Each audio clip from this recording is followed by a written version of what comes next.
For today's educational moment, I want to take a minute to talk about some of the conflicting feelings we've probably been feeling this week a little bit. Because sometimes it's good to just talk about the elephant in the room. Sometimes we find that there's a difficult balance between how we feel in different roles in our lives. And particularly this week, as our role as a Lutheran Christian and our role as an American citizen. These are things that sometimes feel conflicting, and sometimes we wonder how they can work together. So I thought I would talk a minute about what Luther thought about civic engagement.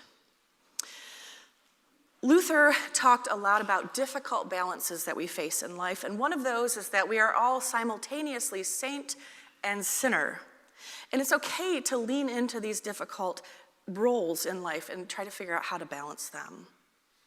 So just as we're simultaneously saint and sinner, some or most of us are simultaneously Lutheran Christian and American. Not everybody's American, not everyone's Lutheran Christian.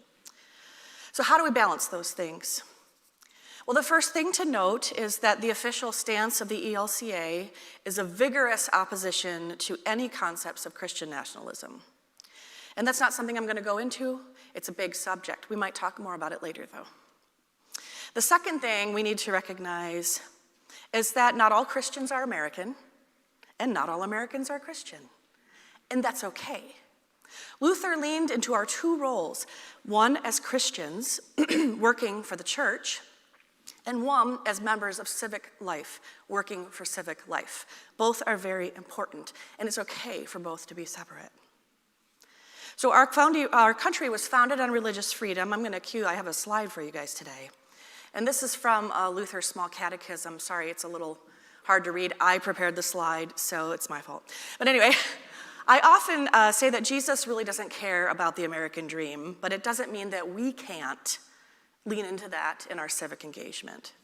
In Luther's Small Catechism, when he talks about the 8th commandment, which is thou shalt not bear false witness against your neighbor, he says that we are to fear and love God so that we do not tell lies about our neighbors, betray or slander them, or destroy their reputations. Instead, we are to come to their defense, speak well of them, and interpret everything they do in the best profitable light. And the thing is that neighbor is not just defined as someone who lives next door to you. Neighbor is not defined just as American or just as Christian. Neighbor is everyone. As Lutherans and Christians, our commandments are to love God and to love one another. And we can let our civic engagement follow those values. And as a note, today or tomorrow is Veterans Day. Many people in this room are most likely veterans, and we're going to recognize that a little bit later. Veterans are one group of people who have made the conscious decision to balance the burden of our call as Christians to be in peace and our call to civic engagement to protect your fellow human being. And I say, what greater Christian value can we ask for but being willing to lay down one's life for another?